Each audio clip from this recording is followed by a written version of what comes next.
Come for a ride with me.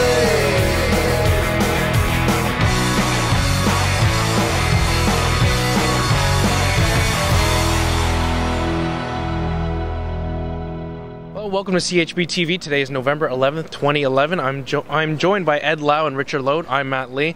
Gentlemen, let's get right to the huge issue right now. He's everyone's favorite Canuck defenseman these days. He's Aaron Rome, big blasting Aaron Rome. He's known as Captain Manitoba by some. Ed, let's get right. Yes, that's a nickname. Ed, let's get right to it. Are you impressed with Aaron Rome? How big has he been so far? Well, I think he's come into the situation at a good time. The Canucks are just getting going, and AV, well, it's no secret that AV loves Aaron Rome, so he's putting him on the power play and whatever. I think he's got a pretty decent shot, and, you know, ride him while he's still hot, right? So, Rome for Norris. Richard, is this a classic Jeff Cowan example here that we were seeing right now? I wouldn't go as far as to say it's Jeff Cowan, but I mean, we saw this last year. Rafi Torres got hot at the start of the season. You know, different players heat up and cool down at different times, and right now Aaron Rome is doing what he's got to do. So, as Ed said, ride the hot hand, and we'll see where it goes. Gentlemen, there are several Canucks on the NHL All-Star ballot. If you were handing in your ballot today, would Aaron Rome be on it? Oh, I'd vote for Rome just for novelty's sake. I mean, Vote for Rory brought together like a lot of Canucks fans, and we had a lot of fun with it. So I can't see how it would be a negative thing if we didn't vote for Rome in the first place, right? Are you buying the Rome hype, Richard? You know what? I'm a big fan of collaboration. I think it's cool when fans come together and do something. I mean, there's so many speculation about why Rory Fitzpatrick didn't make the All-Star team, and you know, I think there's powers that be that would stymie the fans if they tried again. Would I vote for Rome? Sure. You got to admit that you love seeing the little guy win a little bit here, so seeing Aaron Rome succeed the way he is certainly a nice story for Canucks fans right now. For all the Aaron Rome talk, there is still another good defenseman on that back line. Alex Edler has been the hot button player for right. Well, I believe Ed thinks he's all right. But Alex Edler, a point per game player right now. He's tied for the lead in NHL scoring among defensemen.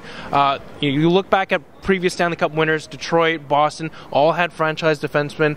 Nick Lidstrom, Zdeno Chara, Duncan Keith. Are we far away from seeing Alex Edler in that stratosphere of franchise defensemen, Richard? You know what? I love Alex Edler as much as the next guy. I just don't think he's cut from the same cloth as some of the guys you mentioned. I think he's going to have a great year. He's, you know what, he's second in assists on this team, 16 points, leads the league in defense scoring. But, you know, as good as he is, I think he's missing something that the Prongers and Lidstroms have and bring to their respective teams. Building off of Richard's answer, Ed, is it consistency with Edler that's what's separating him from that class of players? I'd agree with you there. Yeah, I think that consistency is an issue. I mean, he does have some cold streaks here and there, but for the most part, he's been playing very well for the last 2 or 3 years now. And, well, he's no Aaron Rome. I mean, Aaron Rome's scoring at a goal a game, right? So Edler's only got points per game. That's it's just okay, I guess. Well, anyway, I think that I think that Edler's been. I think he's going to take that next step this year, but I don't know if he's in that upper class of defensemen. He's not a Niedermeyer or a Lidstrom, but he's going to be a very, very good defenseman in the league for a very long time. I think that Norris Trophy is not that much of a stretch, especially considering that there's going to be a lot of really good defensemen retiring in the coming years when he's going to hit his prime, right? So, yeah. Richard, let's get to the other thing about Alex Edler. He's got 2 more years right now under contract. How much would you pay him right now if he was an unrestricted free agent? You know what? I don't even know if I could answer that question, just because I look back at guys that have asked for a lot of money and have walked away. Mitchell was because of injuries. Ehrhoff was too much money. I think, you know, say we offer what Edler, we give Edler an offer, he doesn't buy it. I think we could still fill that gap. If I had to pitch him right now, I'd give him, you know, between $4 and $5 million. But I want to see a little bit more consistency to be earning that salary. Well, the jury's out still on Alex Edler, but he's playing very well for the Vancouver Canucks right now.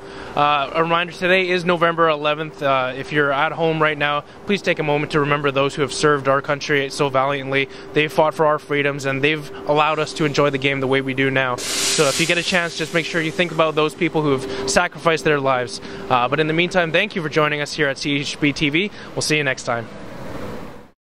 Most points by a defenseman, Doug Lidster. And then we can do a where in the world is Katie San Diego? Right? You're thinking Edler's gonna score 80 points. That was the name of his Doug Lidster. His East Coast. Ed can do that graphic, right, Ed? What now? In what year? You can do my Carmen San Diego graphic for a video, right? Yeah. Wait, what? What are we doing? Nothing. Really? No, You don't think Edler could put up 63 points? It's entirely possible. I mean, Although 16 and 16 over he it. goes on some pretty long points. yeah. Too.